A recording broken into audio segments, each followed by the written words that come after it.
Boa noite para os que estão aqui, todos que estão aqui nos ouvindo nessa noite. Muito obrigada pela presença de cada um de vocês. Eu sou a professora Juliana Marinelli, eu sou a coordenadora do curso de MBA em Inteligência de Mercado e Novo Comportamento de Consumo. E, mais uma vez, dizer em nome de nós três professores do curso que estão aqui, que eu já vou apresentar, muito obrigada pela presença de cada um de vocês, pelo interesse, pela participação, né, em dispor do tempo de vocês, e nos escutar e ouvir o que a gente tem para trazer para vocês, para contribuir, né, com a vida profissional de vocês de alguma forma. Esse é o nosso intuito hoje. A gente vai falar um pouquinho sobre diversos assuntos aí que têm relação com o desempenho dos consumidores, né, e como isso pode gerar negócios rentáveis para as empresas onde vocês trabalham, para os negócios onde vocês fazem parte. Então, nessa noite, além de mim, como eu falei, professora Juliana, coordenadora do curso, nós temos o professor Caio Gandara, ele vai se apresentar depois, e o professor Caio Rosa. Como eu disse, todos os três são professores que fazem parte do curso de MBA Inteligência de Mercado e Novo Comportamento de Consumo, que é um curso novo da PUC de Campinas, um curso recém-lançado. Então, nós somos do corpo docente, e também, junto de nós hoje, Menejan, que faz parte da Stiling, que é uma grande parceira de negócios do curso, e o Menê vai explicar para a gente, no momento da fala dele, qual é a participação da Stiling e a sorte que nós temos de ter essa parceria para esse curso. Mais uma vez, muito obrigada, professores que estão aqui hoje, Menê também, que não deixa de ser nosso professor, muito obrigada. Vamos lá, então? Vamos começar? Bom, pessoal, também queria agradecer todos os que estão aqui, que são de diversas áreas do conhecimento. Nós temos administradores, temos pessoal de comércio exterior, publicitários, pessoas de biblioteconomia, enfim, de várias áreas do conhecimento. Isso para nós é muito importante, né? Então, mostra o quanto o uso de dados hoje está sendo uma vertente que tem recebido ressalto, então, de todas as áreas, né? Então, isso é muito, para nós, muito gratificante ter não apenas pessoas de marketing aqui, mas de outras áreas do conhecimento. Então, muito obrigada. Bom, pessoal, o que a gente vai ver, então? Qual é a nossa proposta hoje para essa noite? A questão da captura de dados, ela de fato se tornou uma indústria muito importante para qualquer área, né? Ela é uma indústria massiva, acho que o Caio vai falar bastante sobre isso hoje, mas o importante é não apenas capturar esses dados, mas trazer esses dados de alguma forma como algo de valor para os nossos clientes. Então, a análise e a aplicação que certas empresas fazem sobre essa captura dos dados é que vão tornar essas empresas mais ou menos competitivas, que vão inovar mais ou vão inovar menos, e a velocidade com que essas empresas inovam, né? Então, qual que é o grande foco, qual que é a nossa grande preocupação hoje? Em ajudar vocês e as empresas a qual vocês fazem parte a utilizar melhor esses dados para melhorar os resultados que vocês têm de forma individual, como os resultados dos seus stakeholders, de quem está envolvido no negócio ao qual vocês fazem parte, e mais acima de tudo, o quanto essa boa utilização pode contribuir para a nossa sociedade. Isso é muito importante também. E como é que a gente vai, então, abordar esse uso dos dados do consumidor, né? Quais são os temas que a gente vai levantar hoje? O primeiro deles é justamente o que se tem falado bastante, que é o uso da inteligência artificial nas tomadas de decisão em marketing, né? A gente vai falar bastante sobre isso. E, novamente, como é que a gente vai extrair esses dados não estruturados, que é justamente o que o Menê vai trazer para a gente, que são não estruturados em formas de texto, né? Então, a gente vai ter toda essa abordagem hoje.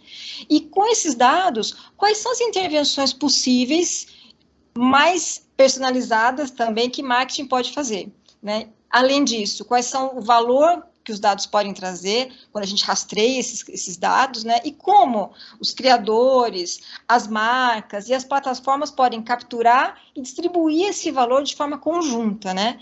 E como eu disse, nós temos algumas pessoas de publicidade aqui, e como é que a publicidade vai evoluir também nesses negócios de engajamento, ou na economia de engajamento, como a gente chama, né?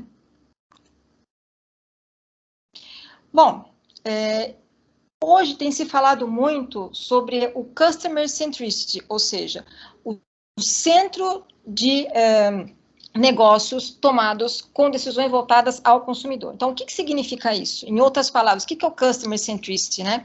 Ele significa que qualquer tipo de tomada de decisão, ela vai ser feita com base no posicionamento que a empresa tiver voltada para o seu consumidor, ou seja, todo o foco de decisão, ele vai ser voltada para o consumidor, né? Então, isso é importante a gente saber. Então, essa é uma temática que, por muitas vezes, vocês vão ouvir eu falar, só que não basta, novamente, existir uma temática de foco nas decisões do consumidor apenas em uma etapa desse planejamento. É importante que todo o foco exista em toda a cadeia de valores da organização. Bom, e aí eu fechei aqui a minha câmera para vocês ficarem mais atentos aqui na minha tela, que tem muitas informações pertinentes para vocês aqui hoje a respeito disso, né? Eu não sei o que está pulando aqui, Caio. A gente foi para o final. Acho que é melhor voltar. Você consegue voltar? Acho que eu vou deixar você, desculpa, pessoal. Pulou muito para frente. Você volta lá para mim, por favor? Acho que eu vou deixar você na... Acho que travou para você? Travou. Eu vou ter que logar novamente. Aqui. Eu coloco aqui. Você coloca, cara? Porque acho que Eu já tô com ele aqui. Os dois de domínio não vai dar certo. Tem que ser só um mesmo. Você pode ir mudando, Cário, para mim? Posso. Isso. Pode voltar um pouquinho, por favor. Eu estava assim, mais um pouquinho, por favor. Aí, isso, eu queria parar aí mesmo. Obrigada. Bom, como eu estava dizendo para vocês, a gente está falando que como é que a publicidade vai, então, interferir nesse processo. Pode passar, por favor, Cário. E aí, a questão do Customer Centricity, ou seja, o que é o Customer Centricity, né? É toda a estratégia, então, que eu falei para vocês, que vai colocar o consumidor no foco das decisões da empresa, mas isso em todo o tempo da empresa, ou seja, não é especificamente em uma etapa da jornada desse planejamento da empresa, é em todo o percurso possível com foco na empresa. Só que qual é a relação deste centro, dessa centralização da empresa nos clientes, com a relação que nós estamos aqui nos propondo a trabalhar, que é justamente a utilização dos dados. Pode passar, por favor, Cário. Aí. Bom, eu queria fazer um exercício com vocês, inicialmente, né, para os que estão aqui nos assistindo. Uma pergunta. Eu queria que vocês pensassem qual foi a última vez que vocês compraram algo, né? Imagine esse momento na mente de vocês. Como é que foi o momento de compra, né? Diante de todas aquelas opções. Você se lembra desses momentos? Eu sei que é uma primeira pergunta no início, todo mundo ainda está meio quietinho, é natural. Mas vamos fazer esse exercício bem rápido. A gente pensa na nossa compra, a última compra que a gente fez. A gente coloca ela em mente. Dada todas aquelas opções que a gente tinha na nossa frente, o que fez vocês escolherem aquele item? Porque ele era mais barato? Porque ele era mais... Alguém abriu o áudio? Quer falar? Não. Como é que vocês escolheram aquele item diante de tantas opções, né? Ele era mais barato, ele era mais resistente, ele era mais ecologicamente correto, ele tinha uma sofisticação maior. A decisão de vocês foi mais consciente ou foi mais inconsciente? A questão, pessoal, é que por mais que a empresa tenha uma centralização, né, uma preocupação em estratégias voltadas ao consumidor, é muito enganoso, melhor dizendo, o nosso pensamento em dizer que a gente sabe como foi feita essa compra. E esse é o grande desafio das empresas. É muito complexo entender qual é o momento em que a gente faz a decisão, em que a gente toma aquela decisão de compra e qual foi o motivo.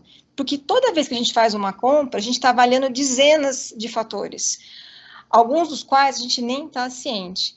E esse processo de tomada de decisão, e como que a gente vai afetar esse processo, é que é o centro dos estudos de marketing atualmente. Por isso que a gente vai falar bastante sobre isso na noite de hoje. Pode passar, por favor, Cário. E aí, qual é a relação entre o Customer Centricity e esse mundo de dados? como eu disse a vocês, nesse novo mundo contemporâneo que a gente está vivendo, o comportamento de consumo está sendo redefinido. Por quê? A gente está desenvolvendo filtros diferentes com as organizações, maior intimidade com esses produtos novos e serviços que estão surgindo, e por conta disso, os movimentos das empresas elas têm que ser cada vez mais rápidos, e a reinvenção tem que ser constante. Por quê? Nós estamos diante de um ambiente, de um macroambiente ou de um microambiente que está em constante efervescência, ou seja, em constante movimentação. E o desafio é entender, estudar e aprender com esses fenômenos para a gente conseguir minimamente abrir um diálogo relevante com esse nosso consumidor, com esses nossos stakeholders e, além disso, gerar bons negócios. Pode passar, por favor, Cário. E aí, qual é a grande relação, então, com esse mundo novo do marketing, esse novo mundo contemporâneo e a tal da tecnologia que a gente tem tanto ouvido, né? Uma coisa a gente tem que concordar, os estudiosos de marketing têm cada vez mais nos mostrado que o marketing tem mudado drasticamente nos últimos anos. Isso, logicamente, é uma resposta direta à forma como a tecnologia está afetando a nossa gestão, a gestão das organizações, porque ela, minimamente, ela está condicionando praticamente todas as maneiras como as empresas estão criando, estão planejando, estão executando e mensurando qualquer esforço de marketing. Então, ao mesmo tempo que as indústrias têm se modificado, né, qualquer tipo de indústria, de bens de consumo aos serviços financeiros, a indústria da tecnologia propriamente, por conta dela ser mais rápida e mais inovadora, ela tende a liderar essa mudança. E ela se torna, então, um modelo de transformação para o marketing, né? E ela, além de ser um modelo de transformação, ela é um modelo a ser seguido pelo marketing. Hoje já se fala, por exemplo, em metaverse marketing, ou seja, pode passar, por favor, Cário, que é um dos estudos mais recentes de marketing sobre a utilização do metaverso. O que eu estou mostrando para vocês aí agora é um artigo científico de 2022 a respeito desse tema, ou seja, o quanto o marketing tenta acompanhar a evolução da tecnologia. E a gente tem ouvido bastante a tendência de cada mês se utilizar mais o marketing metaverso. Pode passar, por favor, Cário. E como eu disse a vocês, a preocupação de se estudar os dados, ela tem se estendido para as universidades. Aqui eu trouxe alguns exemplos para vocês bem rápidos de centros de pesquisa fora do Brasil, de universidades americanas, tanto Harvard como Yale, como a Columbia University, tem centros de pesquisas de estudos de comportamento de consumo, para mostrar o quanto isso está sendo um preocupante para as organizações, para as universidades, perdão, a ponto de elas contribuírem com os negócios das organizações através desses estudos. Lembrando, pessoal, que marketing é ciência. Então, dentro da universidade se faz ciência. Então, a marketing também coexiste dentro da universidade. Pode passar, por favor, Cário. Bom, e se a gente está dizendo que o marketing está mudando, a forma de se estudar marketing também muda. Então, hoje a gente diz que o marketing, ele tem 3 dimensões, ele é tridimensional, né? Quais são essas 3 dimensões? Minimamente, o marketing ele é funcional, ele é econômico e ele tem uma vertente psicológica. Então, o que é a dimensão funcional, né? Quando a gente estuda o marketing, o que é estudar essa dimensão funcional? É entender o que aquele produto ou aquele serviço faz, né? Ou seja, o que de fato ele vai ofertar para o consumidor que seja de interesse desse consumidor para repor alguma necessidade mínima que ele tem. Então, isso é uma premissa básica do marketing, a gente ofertar um serviço ou um produto que seja adequado àquela necessidade do consumidor. Um outro impacto que o marketing também se preocupa hoje é a dimensão econômica, ou seja, quanto os nossos consumidores ou os nossos clientes são sensíveis ao preço, ou seja, qual que é o custo que eles estão tendo atualmente versus o custo que você potencialmente resolveria para eles, né? Ou seja, o famoso custo-benefício. Então, isso é um ponto também que marketing tem se preocupado e continua se preocupando, né? Agora, eu queria chamar bastante atenção na terceira dimensão, que é justamente a dimensão psicológica. Ela está em destaque aí, porque a dimensão psicológica do marketing, ela é uma das grandes oportunidades do mercado hoje, e ela vai, de fato, separar quem são os bons líderes e os líderes que estão ainda iniciando nos estudos de marketing. Por quê? A dimensão psicológica do marketing hoje, pessoal, ela vai envolver justamente as questões intrapessoais, ou seja, que dizem respeito a mim e aos meus sentimentos, e as interpessoais, ou seja, que se referem a mim e as interações que eu tenho com outras pessoas. E é nesse momento que o marketing justamente oferece uma resposta ao consumidor. O momento que ele entende como é que as pessoas pensam, como é que elas se manifestam, como é que elas se relacionam, como é que elas expõem, né, as suas opiniões, é justamente a diferença entre compreender ou não os famosos insights de consumo, que a gente vai falar um pouquinho mais adiante. Mas esse entendimento hoje a gente chama de minimamente trabalho antropológico. Por quê? O bom profissional de marketing hoje, ele precisa minimamente observar, mas uma observação não intrusiva, que é justamente o que a tecnologia pode nos ajudar.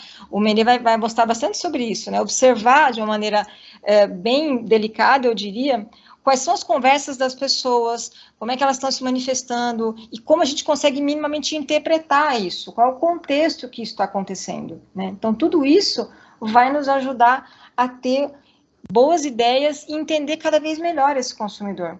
Por isso, volto a reforçar, a dimensão psicológica dos estudos de marketing hoje são os que mais recebem atenção dos cientistas de marketing. Pode passar, por favor, Caro. Bom, e aí, como a gente, no início da apresentação, levantou para vocês, hoje o nosso grande intuito é ajudar vocês a melhorar o rastreamento dos famosos insights de consumo. Então, o que é um insight de consumo? Pessoal, um insight é aquele processo que a gente vai, então, compreender de uma maneira mais profunda, mais internalizada, os nossos consumidores. Como? Para tentar entender os diferentes propósitos que cada um tem, para que isso possa contribuir na orientação que a gente tiver, seja de inovação, seja de desenvolvimento de um produto, de uma política empresarial ou de uma estratégia de marketing. Tá? Então, hoje, a nossa ideia é ajudar vocês, iluminar as ideias de vocês para que vocês consigam, com mais facilidade, encontrar esses insights. Só que para isso, e para eu finalizar aqui a minha etapa, é importante que a gente responda 5 questões básicas que vão entender a gente a ter uma percepção melhor sobre o nosso cliente e sobre esses nossos insights. Pode passar, Cário, por favor. Então, fica aqui uma dica para vocês, bem rápida, bem prática, para vocês que estão nos ouvindo agora, de como avaliar melhor esses insights estratégicos de consumo, seja da forma que vocês melhor conseguirem observar, tá? Quando eu falo observação, a tecnologia de fato pode ajudar vocês, mas não apenas isso. Conversas, interações com as pessoas, tudo isso também é fonte de insight, tá, pessoal? Bom, mas vamos entender então as cinco formas da gente levantar os bons insights de consumo.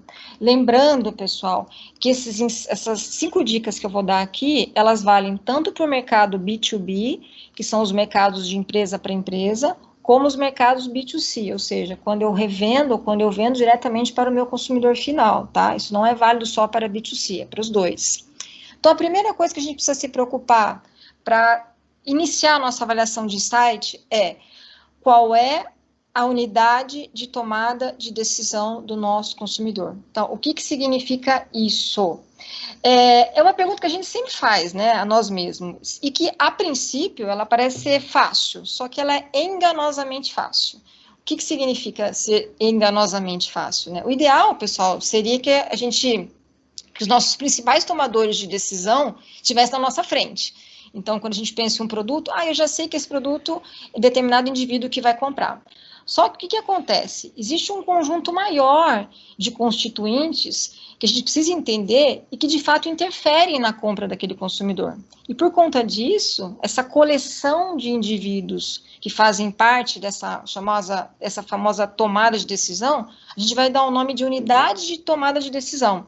Então, a primeira coisa que a gente tem que fazer é identificar qual é a unidade de tomada de decisão com a qual vocês estão lidando, e a maneira que você lida, e qual a influência diretiva desse processo de tomada de decisão, é fundamental para você iniciar o seu processo de avaliação de insight, tá? Por isso que a análise da unidade de tomada de decisão não significa apenas uma pessoa, mas todo o envolto que essa pessoa tem, que interfere nessa compra ou não de um produto ou serviço. Então, essa é a primeira etapa.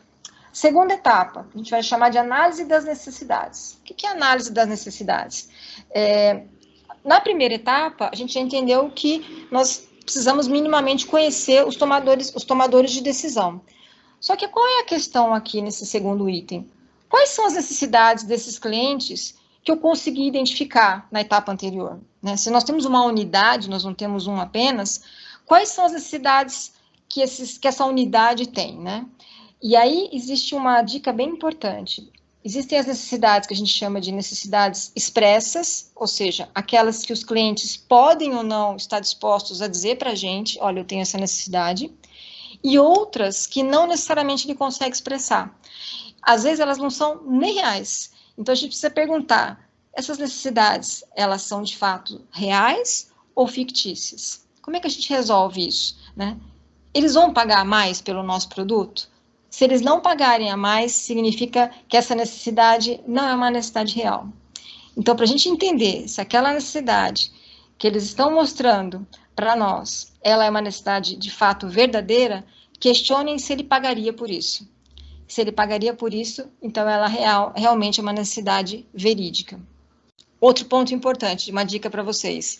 Essa necessidade, ela está sendo suprida já pela indústria? Por essa categoria? Então, ponto importante número 2 aqui, avaliar se a necessidade do seu consumidor, ela é expressa ou não expressa, né, se está claro ou não para nós, se ela é real ou fictícia. Em terceiro, se ela é atendida ou se ela não é atendida.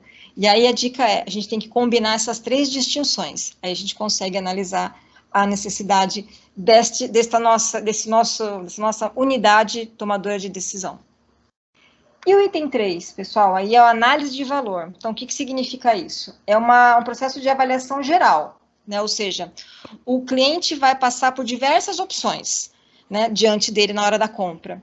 Só que o que de fato para ele vai envolver criação e geração de valor, né? Lembre-se, valor, ele é sempre relativo às outras opções que o cliente tem. O cliente só dá valor àquilo que ele, quando ele compara com outras coisas.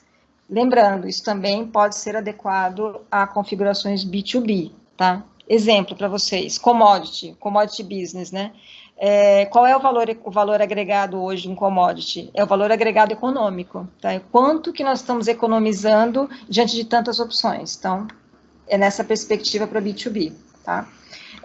Um ponto importante nesse tópico, o processo de avaliação, pessoal, ele é um processo bastante amplo, né? E a gente precisa tomar muito cuidado o que é de fato valor para o cliente hoje. Como? Olhando a nossa concorrência. Então, outra dica que eu falei na análise de valor.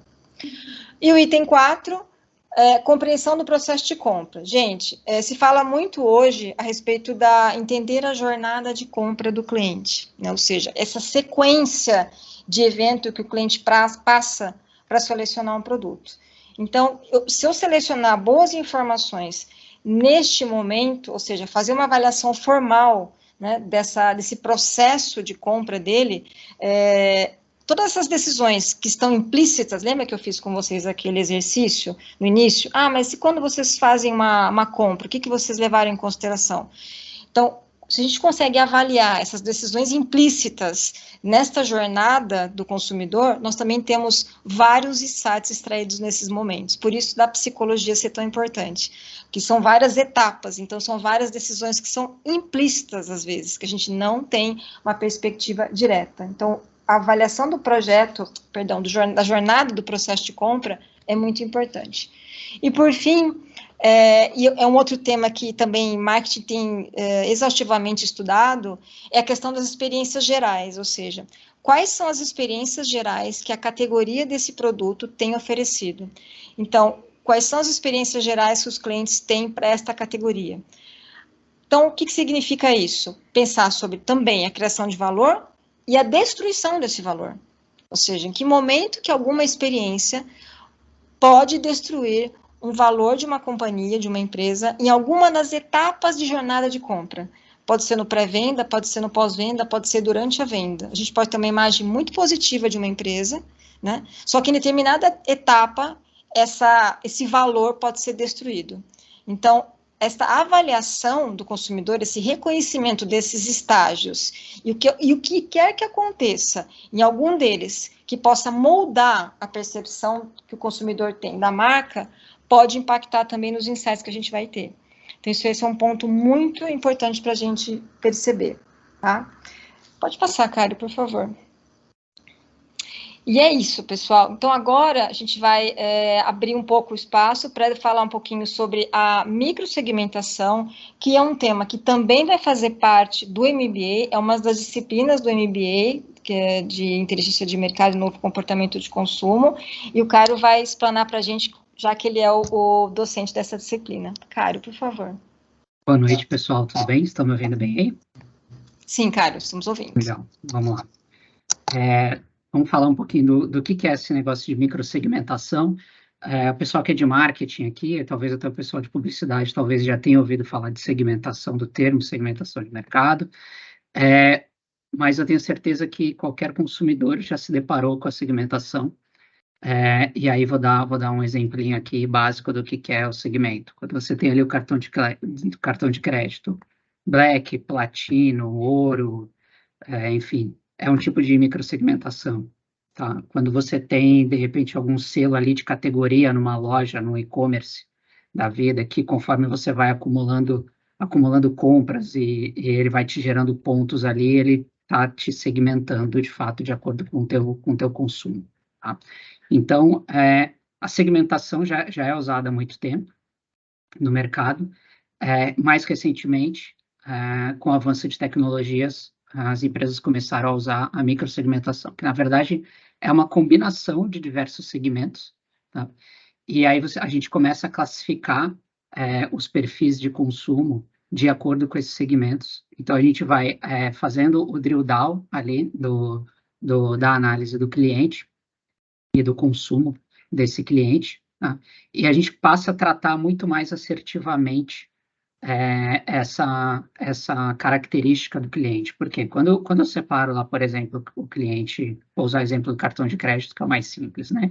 Em ouro, black, platino, basicamente eu tô separando de acordo com a classe social do cliente, né? Era assim que os cartões faziam, né? Então, ele avaliava ali a tua classificação financeira, a quantidade de dinheiro que você tinha no banco, a quantidade de investimentos, e aí ele libera ou não um cartão, liberava, né? Hoje em dia a métrica mudou, mas no início era assim, né? Você via alguém com um cartão black, poxa, essa pessoa tem um poder aquisitivo bacana.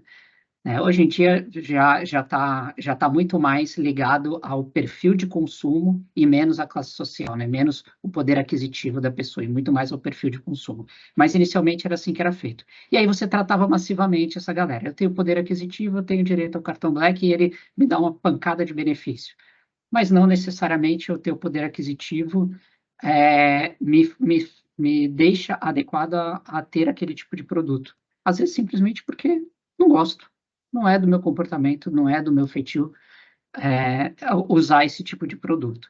E aí, com a microsegmentação, a gente vai começar a identificar esses cenários e, de fato, porque é micro, né? Eu reduzo melhor o público que eu vou abordar, né? Então, eu consigo, passando um pouquinho aqui para frente, eu vou conseguir planejar melhor, entender melhor qual o tamanho do mercado que eu tenho para atingir, entender melhor qual é a possibilidade de expansão do meu produto, qual que é a abrangência que o meu produto ou que o meu serviço vai conseguir ter. Por quê? Ele, de fato, analisa o comportamento do cliente e ele não dá um carimbo único para aquele cliente, tá? Então, eu acho que essa é a sacada aqui. A gente não tem um comportamento único de consumo. Eu não sou um indivíduo e falo, eu tenho uma compra racional, tá? Vou usar o meu exemplo aqui, tá? No geral, eu tenho uma compra muito racional. Sou pão duro, como dizem aí por aí no linguajar popular, tá? Toda vez que eu vou comprar algum produto, eu penso várias vezes, eu pesquiso, eu olho 10 vezes se eu tenho condições de comprar, se eu estou na dúvida, eu não compro. No geral, eu tenho um comportamento muito mais racional de venda. Só que tem um determinado tipo de produto que é muito emocional. Tenho certeza que é muito emocional. Eu gosto muito de motocicleta. E aí eu tenho uma motocicleta, já tive algumas. Quando eu era mais novo, eu cheguei a ter 2 motocicletas. Quem que precisa de 2 motocicletas? Eram 2 motocicletas pequenas, tal, de baixo valor, porque eu estava ali começando ainda, né, na minha vida profissional, mas eu tinha 2. Não precisa. É emocional. A moto que eu tenho hoje, não preciso dela. Eu uso moto, a moto é um veículo para mim. De fato, ela me traz um benefício nesse sentido, ela agiliza muito a minha vida, mas eu não precisaria ter aquela moto. Conseguiria ter uma moto muito mais barata, muito mais em conta. Mas tem a questão emocional. O equipamento que eu uso, o capacete, a luva, a bota, a calça, é muito emocional a minha compra. Por outro lado, o meu carro foi uma compra extremamente racional. Fiz conta de custo-benefício e manutenção para adquirir um carro. Não fiz isso para moto, tá? Nunca fiz para moto nenhuma. Então, são dois comportamentos completamente distintos e eu sou o mesmo indivíduo. A microsegmentação vai trazer essa possibilidade. Ela vai identificar que o cara tem um comportamento diferente quando ele compra uma moto, quando ele compra um carro, quando ele compra uma roupa, quando ele consome uma comida num delivery, quando ele vai num restaurante. Então, a gente tem comportamentos distintos. E a microsegmentação vai combinar todas essas informações, vai combinar o meu score de crédito, vai combinar a minha classe social, vai combinar as informações do poder aquisitivo, junto com aquelas coisas que eu consumo, junto com o meu engajamento. Então, é isso que a microsegmentação vai fazer. E aí, para que a gente vai utilizar ela? A gente vai criar conteúdo específico, para público específico. Então, a gente vai reduzir o nosso custo de comunicação com os nossos clientes, né? Então, ela vai agilizar essa questão. A gente vai criar chamadas mais específicas. Então, eu vou conseguir me comunicar melhor, eu vou falar uma linguagem mais adequada para aquele público, porque eu vou conseguir entender melhor como é que ele reage a essa linguagem, ou seja, eu vou conseguir movimentar os meus leads de uma maneira mais ágil, inclusive se eu precisar fazer alguma correção de rota, eu vou ter uma série de informações ali. Quando eu estiver planejando um produto, pensando na criação de um produto, eu vou conseguir analisar o mercado com uma assertividade muito maior para pensar em como eu vou converter as minhas vendas, tá? Consequentemente, se eu me comunico melhor, se eu entendo melhor as mudanças de comportamento do meu cliente, e se eu faço uma venda mais assertiva, consequentemente eu vou ter um churn menor, né? Eu vou ter um cliente desistindo do meu produto com menor volume, né? Com menor impacto para minha operação, para minha venda, tá? E aí, dependendo da minha estratégia de marca e de produto, eu ainda vou conseguir mais engajamento, mais fidelidade, né? Enfim, aí vai depender muito da estratégia que o produto está, para que o produto foi montado, né? Para que aquele produto foi montado, ou então até aquela marca, né? Tem marcas que são especialistas em criar um storytelling e criar uma comunidade, e todos os seus produtos estão dentro daquele guarda-chuva, né? De engajamento e de posicionamento. Tem marca que ela é extremamente pulverizada, tem diversos produtos, principalmente no varejo, né? Na verdade, geralmente no varejo você tem uma empresa que tem 50 marcas, 200 marcas, enfim, o cliente nem sabe que, no fundo, estamos falando do mesmo grupo, né? Estamos falando da mesma empresa. Cada produto é uma marca e não necessariamente a marca está preocupada em fidelizar. Geralmente, ela só está preocupada em vender volume. Então, isso vai fazer total diferença, tá? E aí, como é que eu identifico, né, as informações? Como é que eu classifico esse público? Então, é muito fácil, legal. Entendi para que eu posso usar. Tem uma estratégia aqui, mas como é que eu acho? Como é que eu separo isso? Vou na internet, compro uma pesquisa, como é que começa essa jogada da microsegmentação? Então, a primeira coisa é, de fato, a professora Juliana até comentou ali, né? Você tem que ter a tua estratégia, né, montada. Você tem que saber qual tema você vai tratar e mercado que você quer entender e que fontes vão ser essas. Então, exemplo aqui, vamos falar de saudabilidade, vamos falar de alimentação. Então, você vai lá, primeira coisa, tá bom, preciso entender segmentos de consumo ligados à saúde, alimentação, a movimento do corpo, enfim, a esse tipo de tema. Então, define o teu tema ali. Você vai avaliar e buscar fontes desses dados, tá? Então, onde é que a gente pode buscar essas informações? Rede social da própria marca, rede social de players do mercado que tu está querendo entender, né? Vamos supor que eu seja um novo entrante ali no mercado. Não tenho meu produto ainda naquele nicho. Eu vou avaliar dados das empresas com quais eu vou provavelmente virar concorrente. A gente vai tentar acessar aquilo, lógico, aqueles dados que são públicos. Então, a gente vai tentar avaliar as redes sociais. A gente vai, de repente, entrar em contato, inclusive, com as redes sociais, que elas fazem esse papel e esse trabalho. E aí é que eu acho a coisa legal. Eu vou fazer um link aqui. Quando a gente começa a falar de entender esses dados, de fazer uma análise, de entender o teu público, de pensar numa estratégia de mercado, automaticamente vem na nossa mente, eu tenho que estar numa grande corporação para fazer isso, tem que ter uma estrutura de marketing montada e comprada. Mas não, o pequeno empresário, a padaria aqui da esquina da minha casa, a moça que tem uma loja de pães artesanais aqui no quarteirão de trás, ela pode fazer isso. Ela pode pensar numa estratégia de avaliação, ela pode pensar que ela tem que, ela tem uma limitação geográfica, geralmente, que ela consegue entregar um pão com qualidade até, sei lá, 5 quilômetros de raio da casa dela, do estabelecimento dela. Ela pode mapear e desenhar esses cenários, ir para as redes sociais com uma conta empresa, né, de fato, criar o perfil dela nas redes sociais e comprar essas informações das redes sociais, do Instagram, do Facebook e até do WhatsApp, se ela tiver um perfil comercial lá dentro, e de repente pegar esse engajamento, colocar os temas que estão envolvidos ali naquela busca dela, naquela pesquisa, e a rede social com o tempo vai começar a devolver esses insights e essas informações. Vai devolver para ela quantas pessoas estão engajadas com a marca dela, quantas pessoas pesquisaram coisas que ela pesquisa, enfim, a distância que essas pessoas estão da casa dela, e aí ela vai conseguir pegar essas informações e montar estratégias em cima desses microsegmentos. Tá? Dependendo do tamanho da empresa e do comércio, o próprio aplicativo de compra da empresa, o marketplace, pode ser um lojista e ter uma conta, estou vendendo lá dentro do Mercado Livre, dentro da Magalu, dentro do marketplace. Esses marketplaces também fornecem esse tipo de informação, né? Está vendendo para quem? Está vendendo para o Nordeste, está vendendo para o Centro-Oeste, está vendendo para o cara que está a 100 metros do teu CD, né? Do teu centro de distribuição ou do teu estoque. De repente, você está vendendo para quem está do lado da tua casa. Tem toda essa característica que essas fontes vão fornecer, né? E aí, se você tem um CRM, se você tem um sistema que você cadastra essas vendas e que você captura esse lead do cliente, coleta informações dele com as devidas autorizações, óbvio, né? Sempre que eu estou falando de coletar dados aqui, a gente já precisa entender que tem que estar dentro da legislação e dentro do regulamento, que hoje no Brasil é muito rígido, é um dos mais rígidos do mundo, inclusive.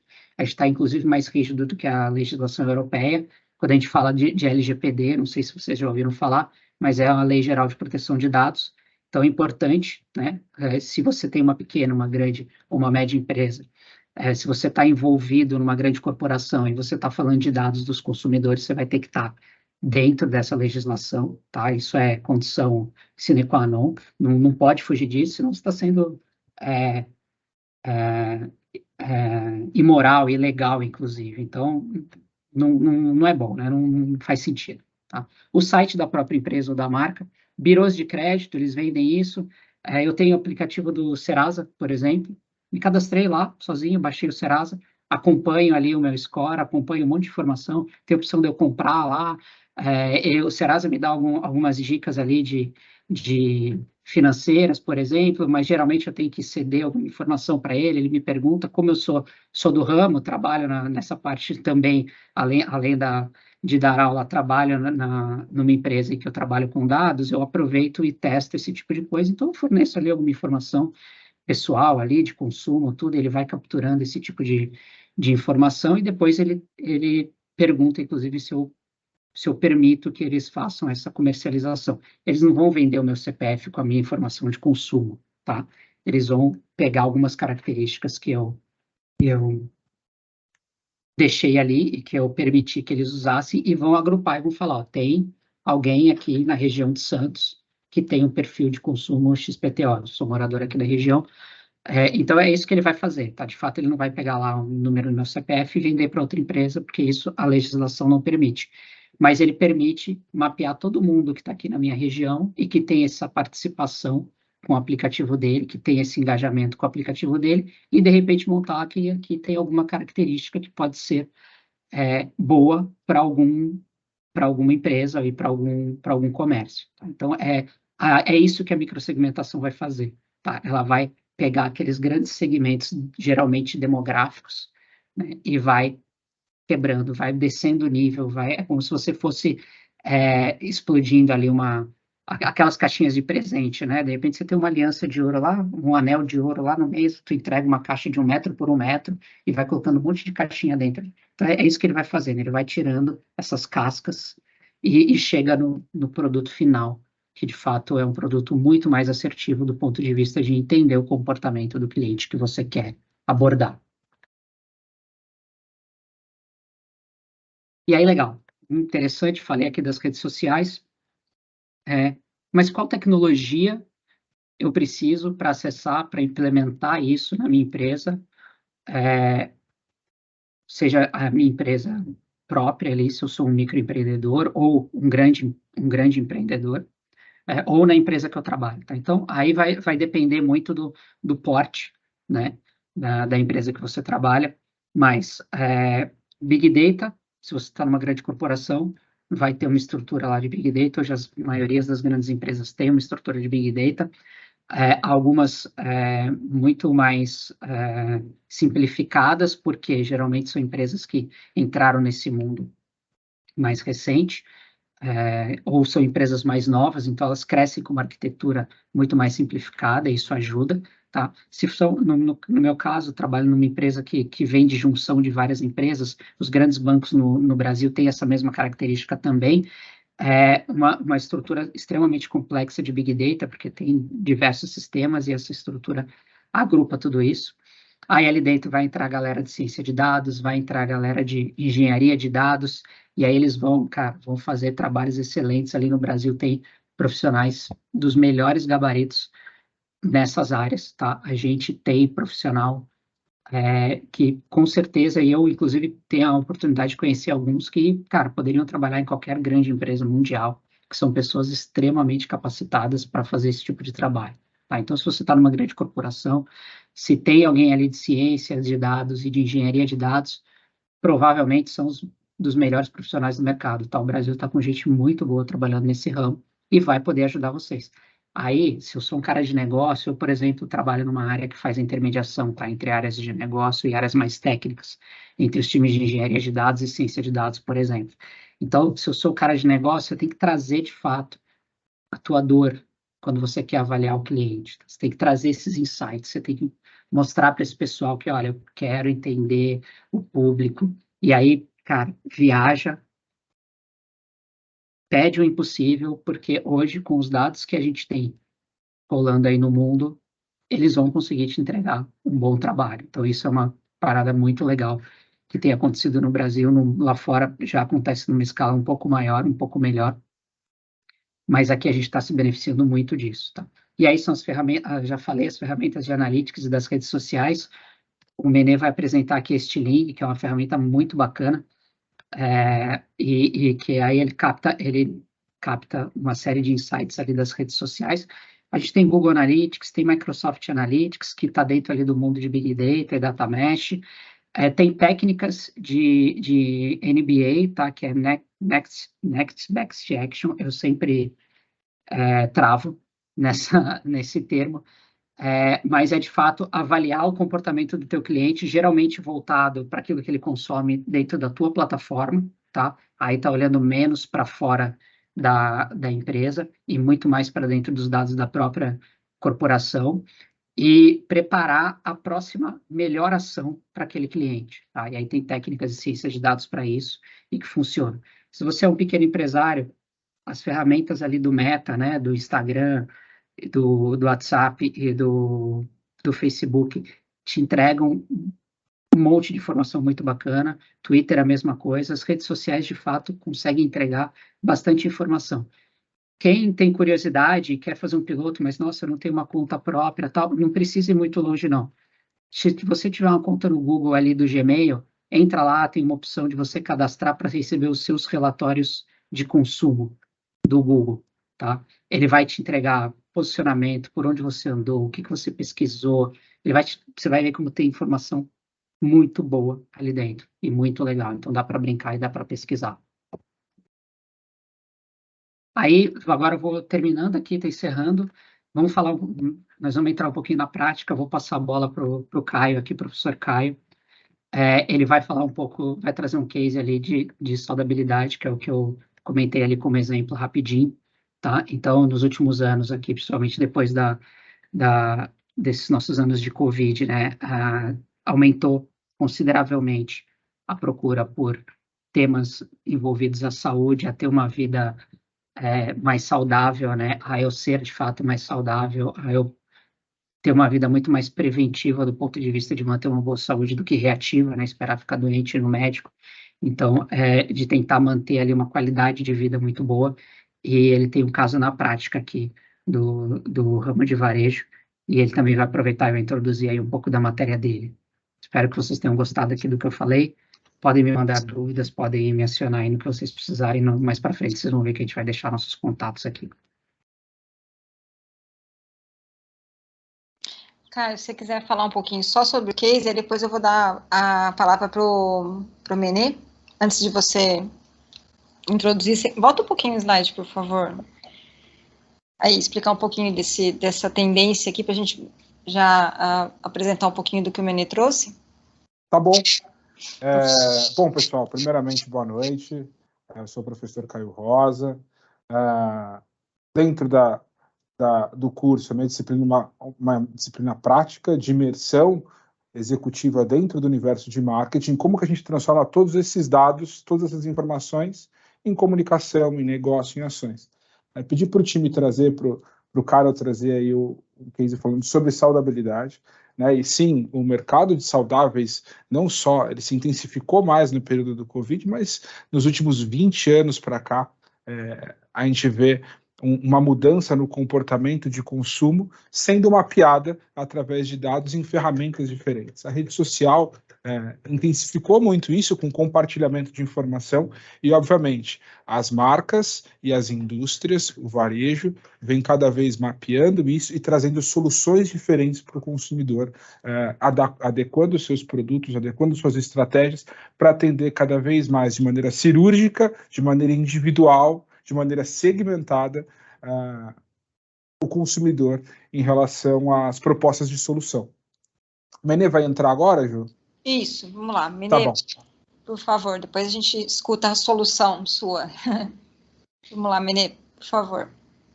Boa, pessoal, boa noite. Deixa eu trazer minha tela aqui para vocês.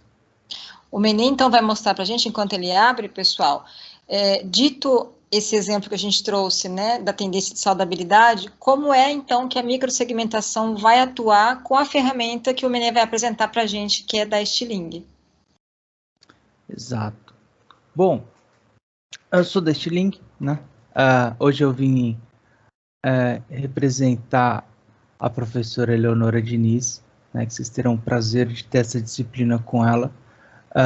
Hoje ela não pôde estar aqui, então estou honrado de vir apresentar no lugar dela.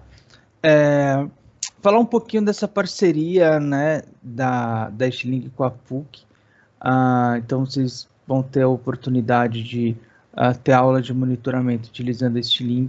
Stiling é uma ferramenta de social listening, de CXM, um monte de palavras aí, mas é uma ferramenta para monitoramento de mídias sociais. Costumo falar, existem várias no mercado, né? Hoje uma busca sobre listening vocês vão encontrar, mas tenho que dizer que vocês vão ter a sorte de poder aprender já na Stiling, que é uma ferramenta nacional desenvolvida a linguagem computacional para português do Brasil, especializada em insights. Acho que isso é muito bom e é muito rico, porque vocês vão conseguir tirar vários insights daí, tá? Bom, eu vou passar rapidinho aqui, só para vocês entenderem como funciona essa lógica. Acho que levantaram várias bolas para mim durante a apresentação. Eu já fiquei pensando 1000 coisas aqui para falar e para mostrar, mas vou seguir o meu roteiro, tá? Essas ferramentas, né, a Stiling, ela funciona através de buscas por palavra-chave, né? A diferença é como você vai montar isso para entender o seu público. Como a gente está falando aqui, né, peguei até um exemplo de um painel pronto, em que a gente está fazendo justamente buscas por comportamentos de consumo de alimentos, né? Então, pegando um pouquinho do gancho do que a gente está falando, então a gente vai setar várias buscas, e essas buscas vão ser feitas nas redes sociais, tá? Não vou entrar em detalhe aqui de setup, mas é basicamente várias palavras, né, vários termos, eles fazem parte de um grupo de consulta para mim, né? Com isso, eu ganho uma abrangência, eu consigo falar aqui de alimentação viva e tudo que está relacionado a ela. Por quê? Depois, a ferramenta vai coletar nas redes sociais as publicações no universo digital, para que depois eu consiga analisá-las e fazer aquela microsegmentação ou qualquer outro tipo de divisão. Então, como foi dito lá no começo, primeiro eu tenho uma massa de dados. Vamos lembrar do exemplo que o professor trouxe, falando daquela pessoa, né, que vende pão perto da casa dela. Às vezes ela não vai ter um volume de dados para saber o comportamento das pessoas que compram pão caseiro, né? Poxa, mas e se ela escutar o que falam na internet sobre isso? O que as pessoas que compram pão caseiro preferem? O que elas gostam? O que elas não gostam? Quais marcas de pão caseiro que tem? Quais outras marcas?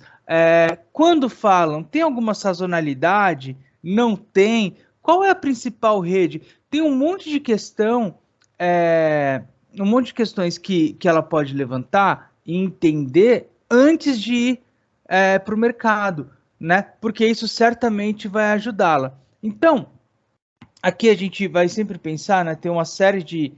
eu quis mostrar para vocês os cards, né? Que são as publicações. Então, imagina que cada publicação dessa daqui foi feita por uma pessoa, uma marca, tal.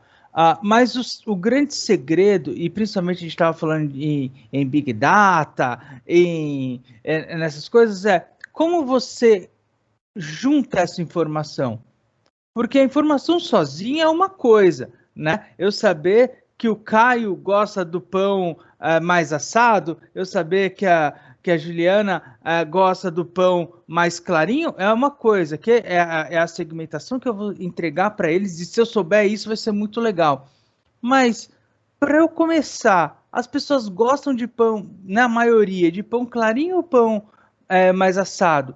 Esse é o ponto, e isso vai me ajudar a tomar decisões estratégicas para o meu negócio, tá? Então, quando eu acesso aqui, então, na primeira página, eu estava vendo publicação por publicação, que a gente consegue organizar por várias formas, mas aqui eu já trago um número, eu consolido tudo isso. Então, eu sei que nos últimos 30 dias eu tive 69 mil publicações sobre o assunto. Aqui eu já consigo saber o quem, o que, quando e onde, né? Que a gente está acostumado em marketing, que é quem falou, o que falou, quando falou e onde falou. Né? Tudo isso é muito importante, tudo isso vai variar. Eu costumo dizer para o pessoal que e na internet a gente sabe, né, que uma coisa dita 1000 vezes vira verdade, né? Às vezes na internet a gente tem que tomar cuidado com isso, porque uma coisa dita 1000 vezes pode virar spam, se for pela mesma pessoa, né? E muitas vezes uma coisa dita uma vez por uma pessoa pode virar uma crise ou uma oportunidade. Então, entender os picos de publicação para que a gente possa saber que em determinada data um assunto foi relevante, pode ser um gatilho de análise para a gente começar a fatiar esse comportamento, como o Karel disse, né? As pessoas na Páscoa costumam comprar chocolate. Tá, que tipo de chocolate? Né? Ali, será que eu consigo dividir entre quem compra ovo de Páscoa e quem compra caixa de chocolate? Quais marcas são consumidas? Todas essas perguntas eu consigo identificar de acordo com o que as pessoas estão falando na rede social, né? Então, de novo, sejam experiências de consumo, como geralmente acontece no Twitter, sejam matérias que estão saindo em portais, enfim, a gente vai explorar essa conversa para que a gente consiga ver e saber como que ela está evoluindo, né? Aí eu vou trazer outras informações aqui, como saber que onde, né, as pessoas falam no Twitter, isso é relevante para mim, porque minha marca está bem posicionada lá, ou não, a minha marca não está posicionada no Twitter, é lá que acontece essa conversa, ou quem são os principais influenciadores, qual é o tom dessa conversa, né? A internet ela é feita de ondas, cada onda é feita de milhares de conversas. Será que minha marca está pronta para embarcar nela? Será que porque estão falando muito de ovo de Páscoa de rum, a minha marca precisa embarcar nessa conversa, né? Essa conversa é positiva? É uma conversa negativa? É uma crise? Qual é o ponto que a gente vai aproveitar a crise de um concorrente, né? Tudo isso a gente precisa analisar.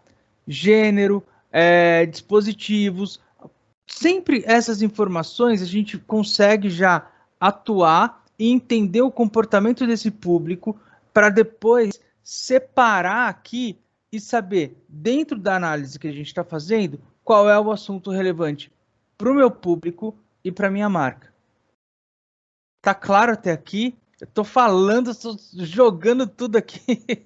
Tá tudo certo, pessoal. Se alguém quiser fazer uma pergunta, todos estão enxergando a tela do Menê também. Fiquem à vontade em colocar aqui no chat, viu? Se vocês quiserem fazer alguma pergunta, alguma intervenção. Estão enxergando bem?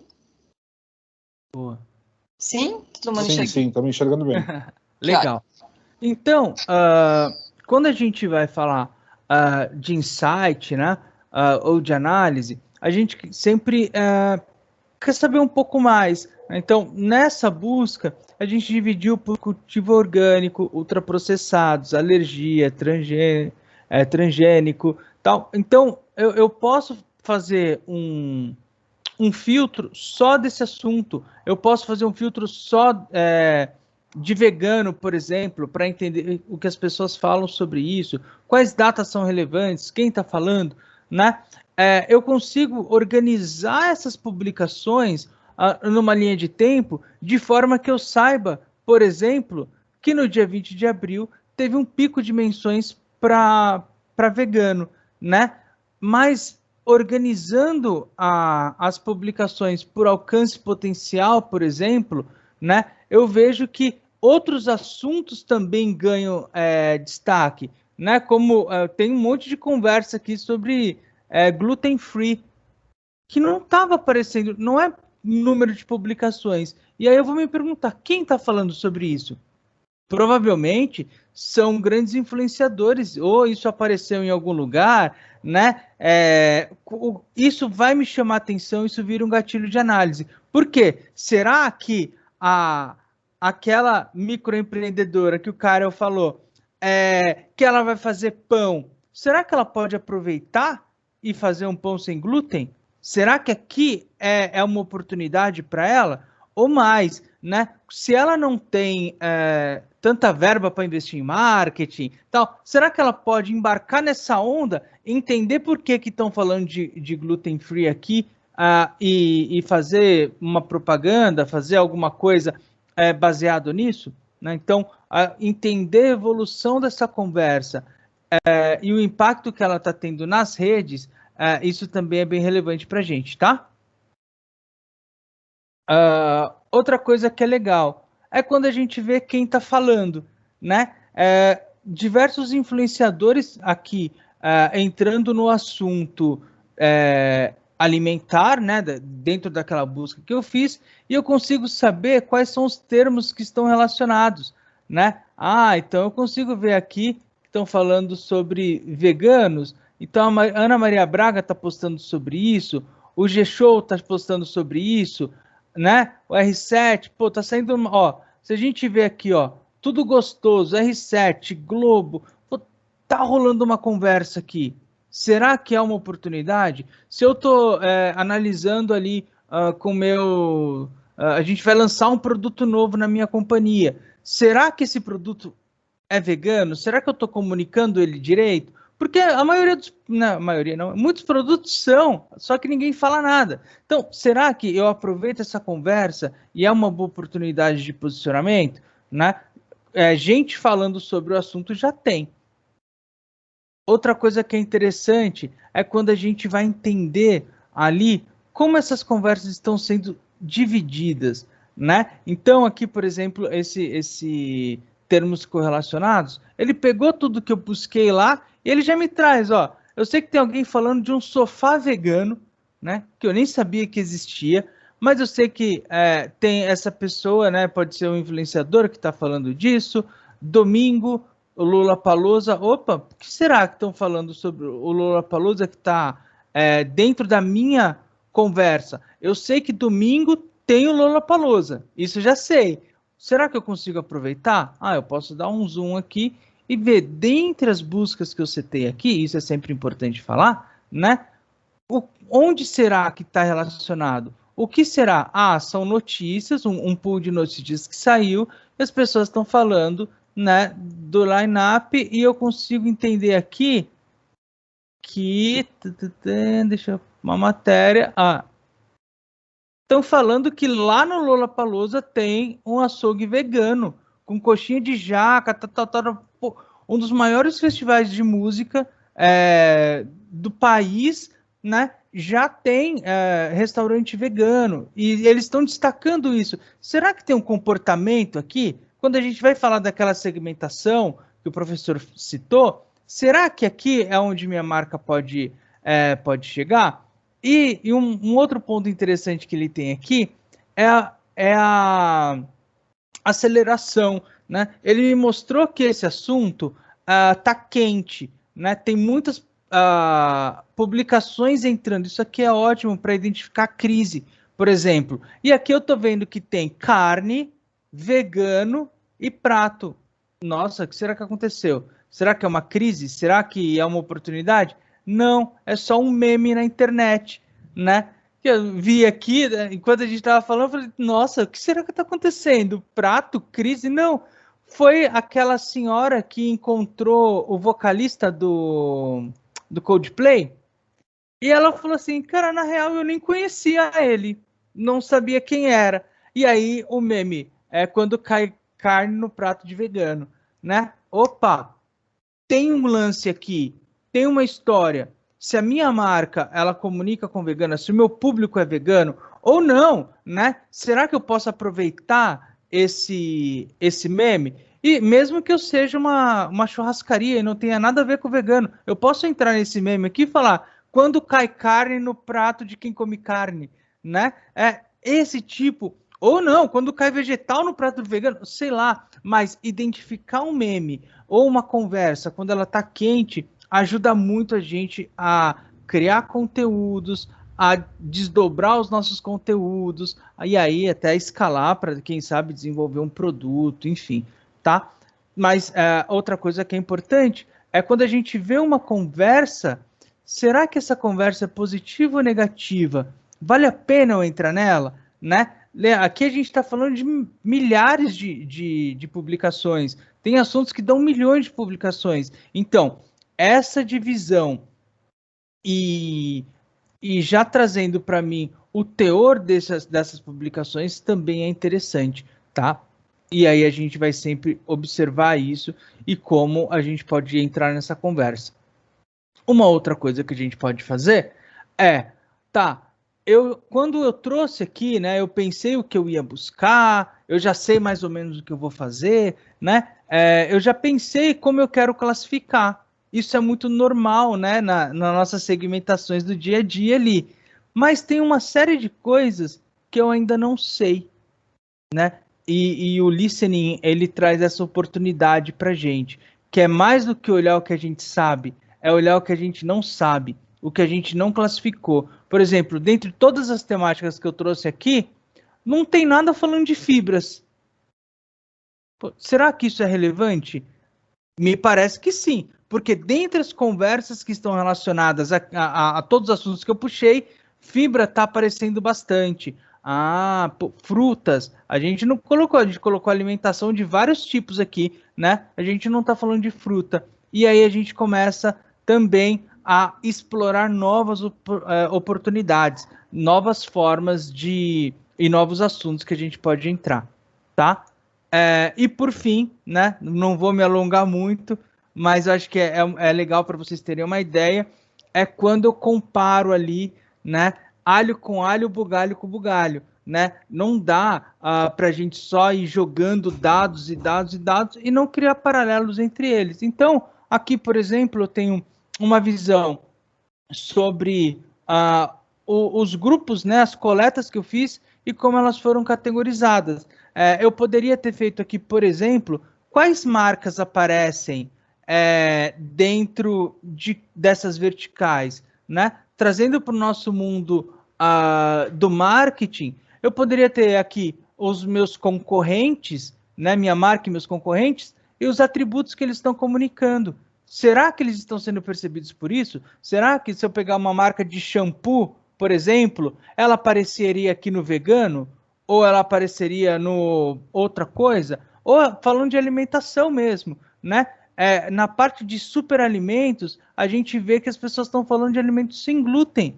Isso indica alguma coisa? Ou alergia, ó, a maioria das alergias que são citadas são a glúten e a lactose, né? Principalmente a lactose. Então, aqui a gente começa, a gente já aprendeu, mas classificar, né? Trazer número, e isso certamente vai embasar as nossas análises, além de dar bons insights ali para o dia a dia.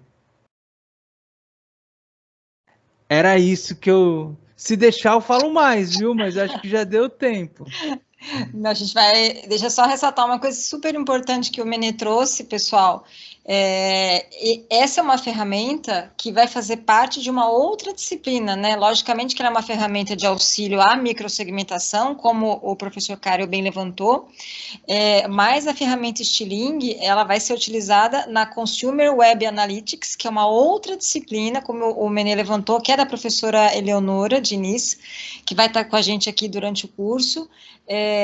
Então, assim, é uma parceria exclusiva desse MBA, quando os alunos vão poder usar esses recursos que o Menê mostrou aqui para a gente durante todo o percurso da disciplina. Então, isso é um diferencial bem importante que a gente dificilmente encontra em outros cursos, né? Então, eu queria ressaltar isso. Menê, foi ótimo, muito, muito bacana a tua explanação. Obrigada. Caio, vamos entender, então, o que a gente faz, qual é o resultado dessas interações que eles trouxeram para a gente aqui, tanto o Cário quanto o Menê. Vamos embora. Acho que a apresentação caiu, tá? Não sei se é só para mim. Sim. Quem que está compartilhando? Tu quer que eu apresente aqui, Caio? Eu achei que você estava compartilhando. Boa, já foi. Boa, e aí, pessoal? Primeiro, boa noite. Me apresentando novamente, eu sou o professor Caio Rosa. E aí, olhando para tudo que a gente ouviu até agora, né, em relação à segmentação, microsegmentação, como que a gente vai aplicar tudo isso de maneira prática no nosso dia a dia, com ações, com estratégias que, no final das contas, gerem conversão, impactem o consumidor, enfim. Então, eu trouxe um case prático, né, falando um pouco do universo de iogurtes. Eu também, além de professor, eu trabalho na indústria alimentícia, né, e aí quis trazer um pouquinho para vocês de como as coisas foram evoluindo no passar dos anos e como que essa segmentação hoje impacta cada vez mais o nosso dia a dia dentro do universo de marketing, né? Então, olhando para um case prático do mercado de iogurtes, né, quando a gente olha o mercado de iogurtes nos últimos anos, dos anos 80 para cá, ele mudou absurdamente, tá? E vem mudando de maneira cada vez mais ágil, cada vez mais rápida, né? Não sei quem da sala aqui vivenciou um pouco desse universo lá dos anos 80, mas se nós olharmos as marcas e os produtos que eram entregues para o consumidor naquela época, dentro do universo de iogurtes, vocês vão ver que eles eram totalmente pautados em fruta, em sabor, e pouquíssimas segmentações dentro do portfólio, pouquíssimas opções dentro do portfólio. Porque naquela época, a indústria entregava para o consumidor o que ela tinha, e o consumidor se adaptava e adaptava o seu consumo para a proposta que a indústria de valor tinha para entregar para ele, né? E aí, quando a gente olhava para as comunicações desses produtos, pode passar, por favor? Vocês podem ver que era uma comunicação 100% pautada em produto, em realçar sabor, em realçar indulgência, né?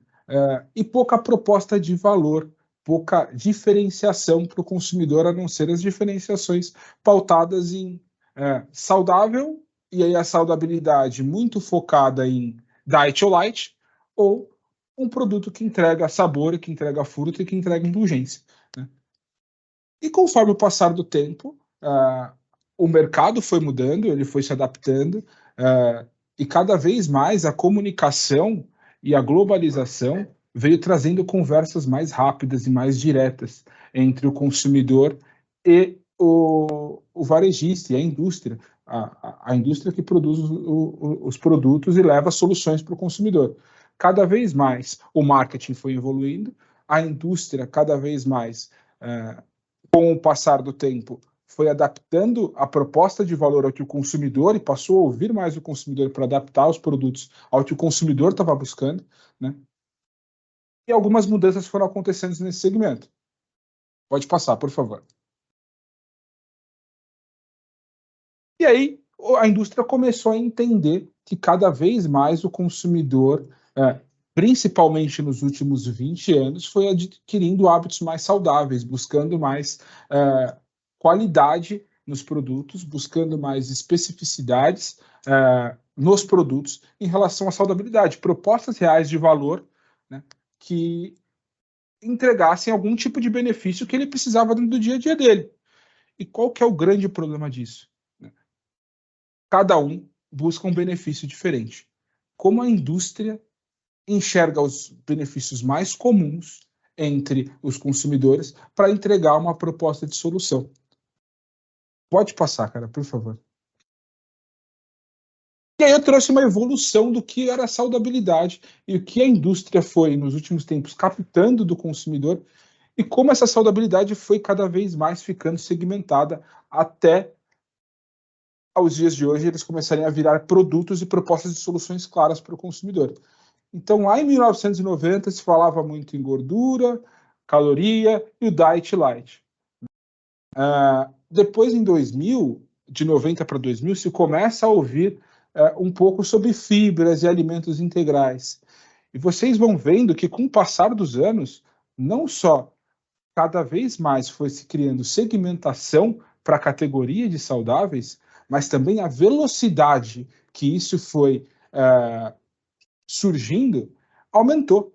Porque o consumidor cada vez mais tem voz, cada vez mais eles têm meios para se comunicar com as marcas, conforme o Menê mostrou aí na Stiling, né? O consumidor fala na rede social, ele expõe a sua opinião, ele prega o que ele precisa, o que ele busca, e as indústrias foram captando mais informação. Então, de 2010 para 2020, a segmentação e a absorção de dados pela indústria foi aumentando. E aí começaram a surgir os produtos e as discussões sobre produtos sem glúten, sem caloria, cada vez mais falando de clareza nos rótulos, proteína, snacks. E aí a indústria começou a absorver tudo isso e começou a mudar. Foi captando as informações, as segmentações, foi se munindo de informação e cada vez mais começou a entregar produtos mais específicos para o que o consumidor estava buscando. Pode passar, Menê. E aí eu trouxe alguns exemplos, né? Naquela época, lá nos anos 80, a gente viu, tinha 2 ou 3 tipos de segmentações diferentes. Eu tinha produto iogurte de fruta, eu tinha o iogurte diet ou light, e eu tinha, no máximo, um iogurte infantil ali. Hoje, quando eu olho para o portfólio das marcas, só no pilar de saudabilidade eu tenho diversas segmentações. Eu tenho as marcas falando de iogurte natural, eu tenho marcas, as mesmas empresas comunicando não só o natural, ele criou uma segmentação de probiótico, fibra e fermentase, aqui a Danone falando de Active, a Nestlé tem a proposta deles também com Nesfit. A gente tem uma segmentação de produto zero, que é o que a gente chama de triple zero, que é o produto que ele é zero gordura, zero açúcar e zero lactose. Então, cada vez mais, a indústria foi se munindo e captando informação do consumidor e adaptando os seus produtos, trazendo proposta de inovação com o que ela vinha ouvindo do mercado, que vinha ouvindo dos consumidores delas, né? Tem um universo muito forte de proteicos surgindo agora, num curto prazo, que as marcas vêm se adaptando e vêm ouvindo consumidores ultra segmentando a categoria de proteicos. E cada vez mais essa segmentação, essa conversa direta com o consumidor vem gerando proposta de inovação e vem gerando proposta de solução.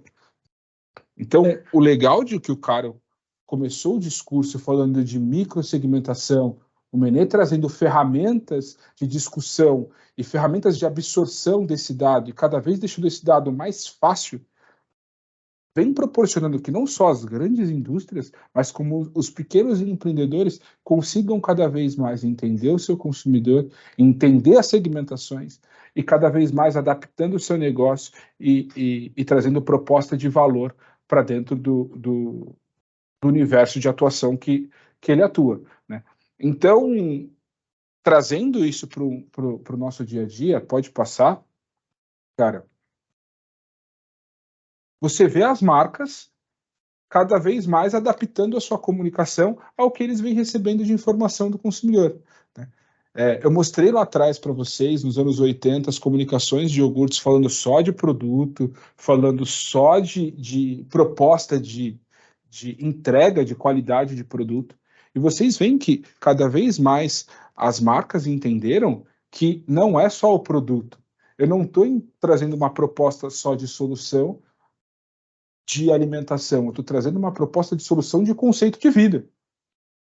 E entendendo quais são essas segmentações, o que o consumidor dele faz, onde o consumidor dele está consumindo o produto dele, o que o consumidor dele pratica dentro do dia a dia, você vê cada vez mais as marcas trazendo menos produto e mais proposta de valor em relação ao dia a dia, mais solução para as pessoas específicas, para universos específicos.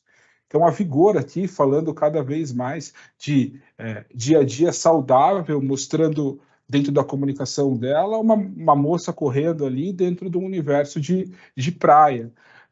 A Danone com o Iopro trazendo uma proposta de produto, mas realçando cada vez mais a segmentação desse produto. Esse é um produto proteico que entrega performance.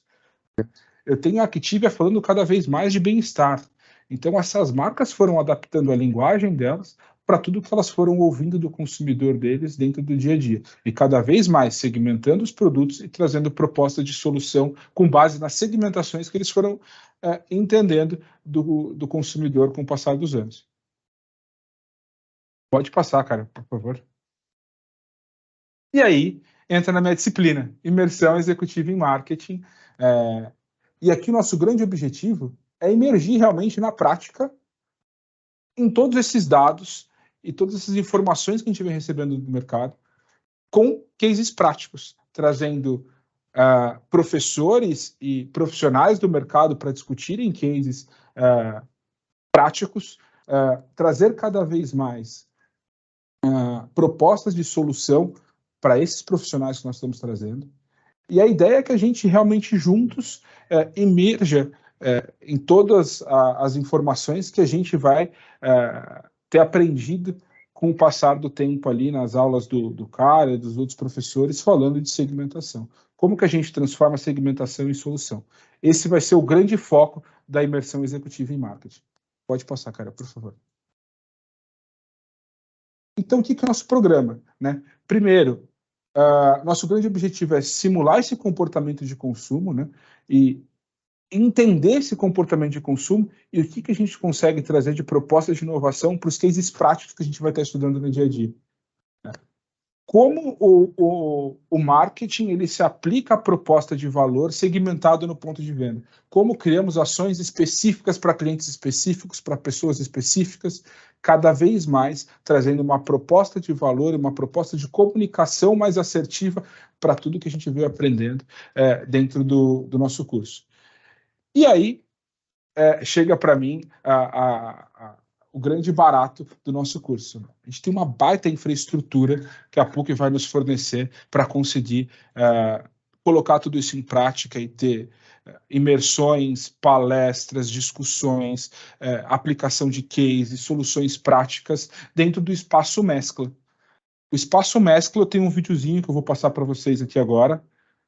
Cara, você tem o vídeo ou subo eu o vídeo?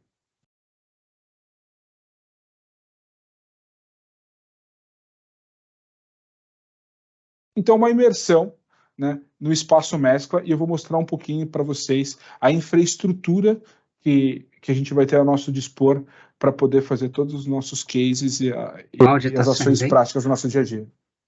O áudio do vídeo saiu aí? Não. Peraí.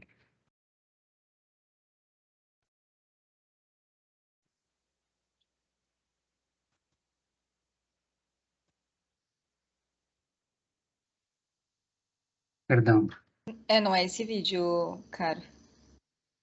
Aí.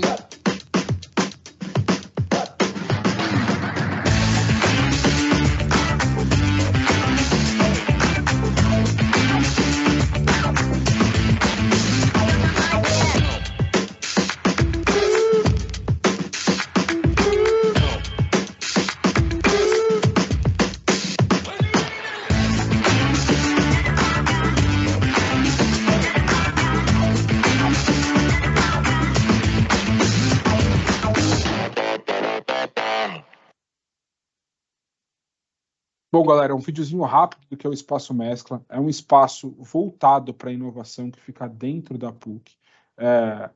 E para desenvolvimento de novas propostas, novas ciências e propostas de solução para que o mercado consiga absorver cada vez mais e para a gente vivenciar de maneira prática tudo o que foi discutido e foi dentro do nosso curso até aquele momento. Tá? Então, lá nós vamos ter oportunidade de vivenciar junto com parceiros, junto com empresas, cases, e também de colocar em prática e levar a proposta de solução para que as empresas também consigam absorver um pouco de todo esse conteúdo e todos os aprendizados e as trocas que nós tivemos no curso até aquele momento. Tá? Então, uma disciplina prática, onde a gente vai colocar dentro do nosso dia a dia e vai executar cada vez mais as estratégias que a gente aprendeu dentro do MBA. Opa, voltou o filme.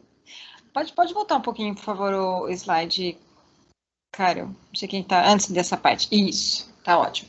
Bom, pessoal, só para a gente fechar aqui a fala do professor Caio, e daí eu vou dar a palavra rapidinho para o Menê, que ele precisa sair do nosso encontro, mas, novamente, a respeito do Espaço Mescla, ele é um espaço que vai ser usado, eventualmente, na disciplina do Caio, que é uma disciplina que fecha o curso, ela é a última disciplina, tá? Ela não tem um viés propriamente de trabalho de conclusão de curso, não é a nossa proposta é uma vivência mais prática, como o Caio muito bem explicou, mas justamente com a ideia de usar esse espaço.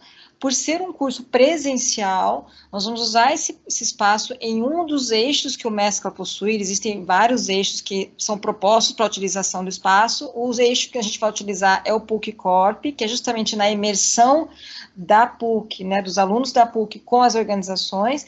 Então, nós vamos, nesse eixo, fazer as atividades, em alguns momentos, da disciplina do professor Caio, que é a imersão executiva em marketing, tá?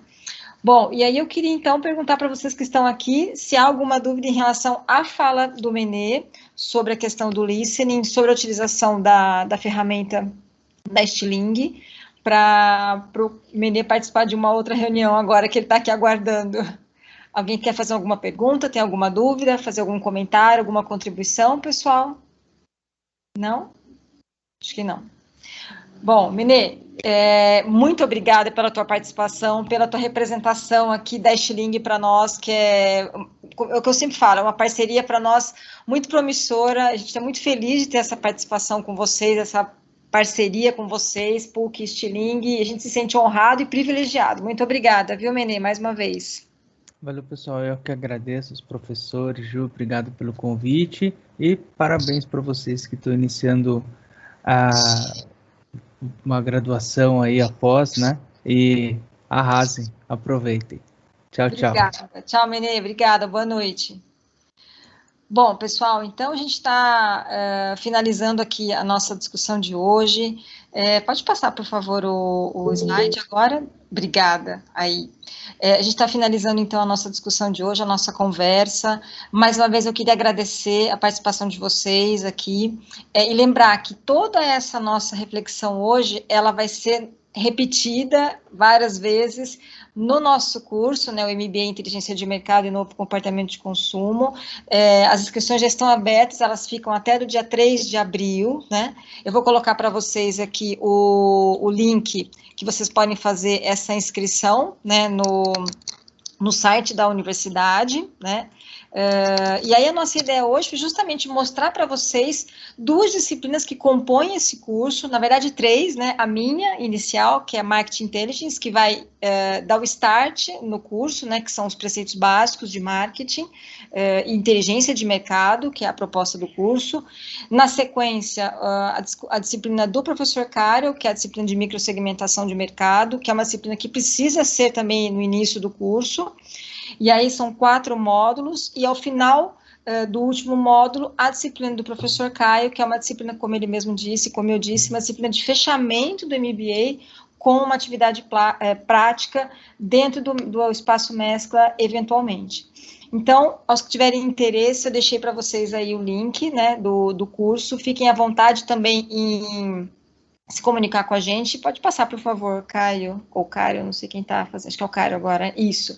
Fique à vontade de se comunicar com a gente, os LinkedIns de cada um de nós estão aqui, ou mesmo com o Menê, tá? E se alguém tiver alguma outra dúvida também aqui, também fiquem muito à vontade. A Karina está fazendo um comentário aqui super interessante, sobretudo tem mais clareza sobre os caminhos do curso, no dia a dia de quem trabalha com dados. Alguém quer fazer alguma outra pergunta também, pessoal? Fiquem à vontade, tá? Alguém que trabalha com isso ou tem interesse sobre esse assunto, quer fazer algum comentário, além da Karina? Karina, obrigada pela tua participação, a gente já se falou um pouquinho antes. Não, eu queria agradecer, acho que a parte mais difícil de quem trabalha com dados, né, é que hoje em dia a gente recebe muito dos nossos clientes, dos nossos parceiros, diversas informações sobre as possibilidades do que a gente pode fazer, e no geral a gente encontra um time de trade, ou um time de digital, ou mesmo comercial, um pouco perdido sobre como guiar essa ação, né? Eu já participei de inúmeros fóruns em que a gente sempre discute isso, que algumas iniciativas elas acabam morrendo em planos específicos e depois não acontecem mais. Eu até fiquei bastante curiosa, né, quando o professor Caio comentou sobre a disciplina dele, como que vai ser guiado esse programa, justamente por isso. Porque esse dia a dia é muito desafiador e para a gente provar, né, que é importante comprar uma ferramenta ou continuar comprando dados, como que isso se mantém de maneira estratégica e de maneira usual dentro de uma companhia, né? Então, gostei bastante.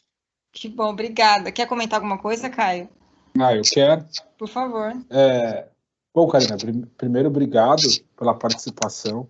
E realmente é um desafio, né? E aí, respondendo um pouco da tua pergunta, eu trouxe um contexto, um case um pouco mais prático, olhando para a proposta de inovação.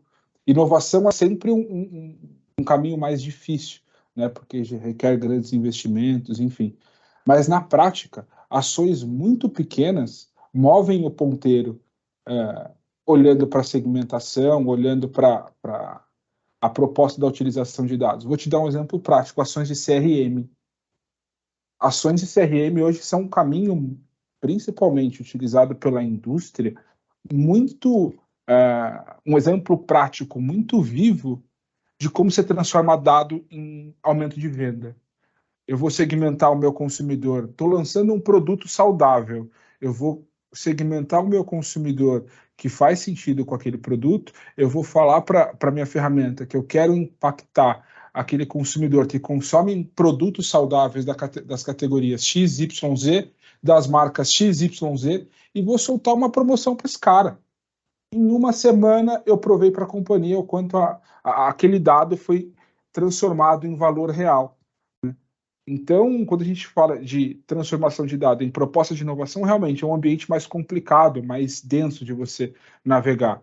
Mas quando você traz em ações práticas de marketing, de trade, igual você falou, de ponto de venda, que gera conversão rápida, fica muito mais fácil de você provar o com aquele dado que você comprou está te gerando de resultado, né? Na minha matéria, a gente vai trabalhar bastante isso, né? Com exemplos práticos dentro do nosso dia a dia.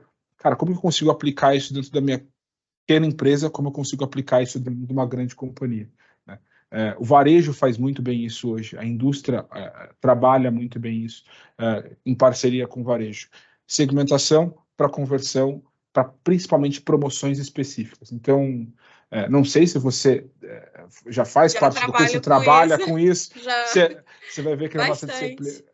Então, legal. Eu já trabalhei muitos anos com trade, nessa parte das ações mesmo, principalmente trade digital, mas hoje eu estou num caminho comercial mais do B2B.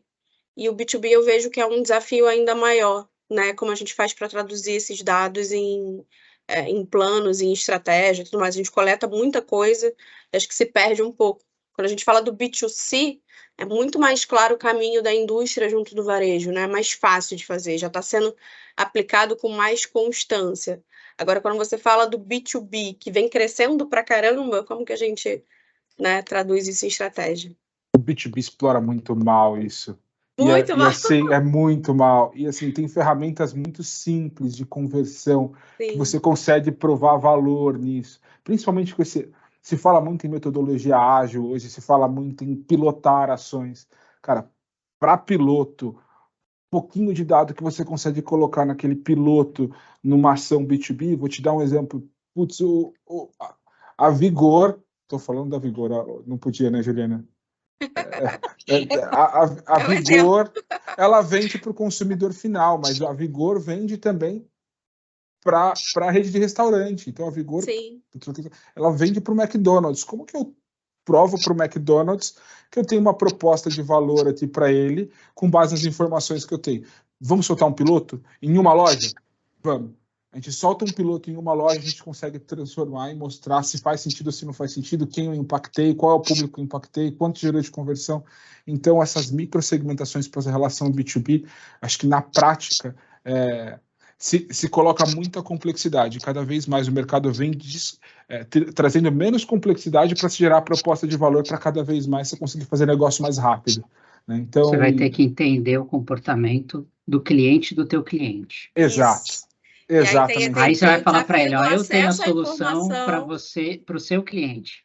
Aí, cara, a empresa de coleta... ele vai comprar a tua solução para resolver o problema do cliente Exato. dele. Mas aí entra aquilo que a gente também falou um pouquinho, né? Sobre a questão de entender a unidade de tomada de decisão. Exato. Ou seja, não é apenas um que está envolvido, né? Então é o que a gente falou no começo.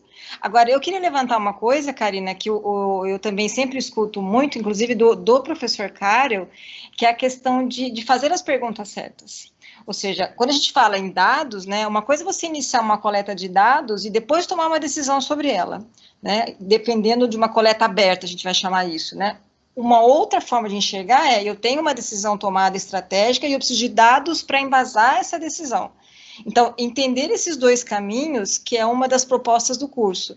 Como é que o aluno vai decidir, como é que ele vai lidar com esse curso, né? Ou seja, lembra, o Cário sempre fala muito sobre isso, né? O professor Cário sempre fala muito sobre isso. Que perguntas fazer? E formatar profissionais que saibam fazer esse tipo de pergunta, Karina. Né? Que saibam... as respostas. Principalmente. Porque elas quebram o senso comum. Elas mostram para a gente que o senso comum está errado. Né? Explorando bem os dados. A gente faz a pergunta já querendo que a resposta venha do jeito que a gente quer. Aí, quando vem diferente, a gente se assusta. Né? A gente quer que ela apoie a nossa resposta. Tem que ter a mente aberta. Isso. Quer que a gente apoie a nossa versão dos fatos. Exato. Quando a resposta vem mostrando que a gente está indo para o caminho errado, aí o bicho pega. Exatamente, Karina. Karina, mais uma vez, muito obrigada pela tua participação aqui com a gente. Eu estou muito feliz mesmo. Queria agradecer, foi bem bacana, né? Acho que eu quero muito iniciar o curso, eu tinha muita dúvida sobre quanto a gente ia colocar isso em prática, né? Porque acaba que quem vivencia isso no dia a dia tem uma familiaridade e falta essa parte conceitual para trazer um pensamento mais estratégico, para corroborar mais para o nosso dia a dia, né, de tomada de decisão, até de qual ferramenta adquirir, qual parceiro seguir, como que eu vou trabalhar melhor os meus canais. O B2C acaba sendo mais fácil que o B2B, quando a gente fala de um B2B que não é de uma indústria de alimentos, por exemplo, ele começa a se tornar mais desafiador ainda, porque ele foge, né, do que a gente está familiarizado a ver, inclusive de ser impactado enquanto consumidor. Então, foi bem bacana, estou bastante animada com o curso. Viu? Ah, que bom. A proposta é essa mesmo, Karina, que a gente, claro, na verdade, há uma preocupação nossa em equilibrar aquilo que eu comentei um pouquinho com você, né, no telefone, em equilibrar a ciência de marketing, né, os estudos, Sim. As pesquisas dentro de universidades, enfim, as pesquisas baseadas na ciência, com a vivência prática dos nossos professores, né? Então, o professor Cário, nós temos outros professores com muita vivência prática. Estão vindo do mercado, têm perfis muito parecidos com o seu, enfim. Então, a ideia é fazer esse equilíbrio, né? A gente equilibrar a ciência com a prática, né? Isso que é o ideal e a nossa proposta aqui. E a participação da Stiling, ela é proposital justamente para isso. Ou seja, entregar para os nossos alunos a proposta de, vocês podem mexer na ferramenta, vocês podem saber lidar. E aí eu preparo um profissional que sabe discutir, refletir com profissionais como o professor Cário, por exemplo, que é a pessoa que lida, que tem a lida com os dados, né? Então, há uma discussão da gestão com os profissionais que carregam os dados, né, para a gente, né? Então, isso aí sabem filtrar, enfim. Essa é a nossa grande proposta, viu, Karina? Bem bacana, gostei bastante. Que bom. Pessoal que está aqui no chat também, fique à vontade. Alguém tem alguma pergunta e que queira também contribuir com a Karina aqui? Alguém quer falar alguma coisa? Ou fazer algum comentário? Algum outro comentário?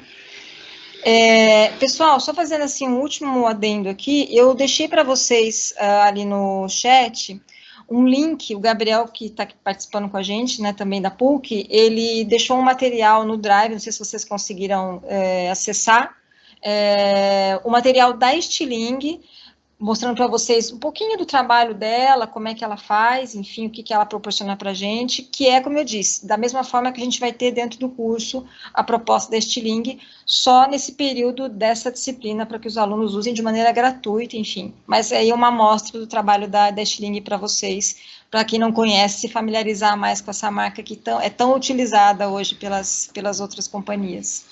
Leandro, você fez um comentário se eu tenho material para disponibilizar. Qual o material da apresentação ou do Stiling? Não sei se o Leandro está nos ouvindo aqui. Eu acho que ele deve estar falando, talvez, da apresentação que a gente fez. Mas, de qualquer forma, a gente pode disponibilizar também a apresentação para vocês via o e-mail que vocês fizeram as inscrições. Tá bom? Mais alguma outra pergunta, pessoal? Não? Então, mais uma vez, muito obrigada, Aline, Enzo, Karen, Karina, o Leandro, que eu comentei com vocês aqui agora, né? Temos dois, tem o Leandro e tem o Leonardo, a Mariana e o Rogério. Rogério, mais uma vez, obrigada por você estar aqui, viu? Ex-aluno meu do outro MBA de Marketing, que também trabalha com dados. Que bom que você está aqui nos ouvindo. Professor Caio, vocês querem se despedir? Querem dizer alguma coisa? Fiquem à vontade. Muito obrigado. Obrigado pela oportunidade, pela presença aí. Eu espero reencontrá-los no curso. Abriu já, né? As primeiras aulas. Isso mesmo, finalzinho de abril. Não sou professor Carrasco, fiquem tranquilos. Não é. Valeu, obrigado. Aproveitem aí, espero que vocês tenham gostado. Obrigada. Eu espero vocês no final do curso, pessoal. Eu vou ter que esperar um pouquinho mais. Isso. Né? Mas vai estar prazer bater um papo com vocês agora. Espero que vocês tenham gostado. E acho que é uma pequena amostra de tudo que a gente vai vivenciar juntos aí no decorrer desses 2 anos, Ju? 1 ano. 1 ano. 12 meses. No decorrer desses 12 meses. Isso. 1 ano. Pessoal, mais alguma coisa? Então, vou me despedir de vocês. Mais uma vez, muito obrigada. Uma boa noite. Karina, muito obrigada. Espero vê-la pessoalmente, Karina. Vamos sim. É um curso presencial, então espero vê-la presencialmente, não é? E acho que tem alguém digitando aqui, vamos ver se é o Leandro, que está digitando aqui. Mais uma vez, muito obrigada, pessoal, por ficarem até aqui esse horário. Deixa eu só ver se é o Leandro que está digitando para eu atendê-lo aqui direitinho. É o Enzo. Enzo, muito obrigada. Boa noite, Rogério. Boa noite, Enzo. Boa noite a todos. Mais uma vez, obrigada.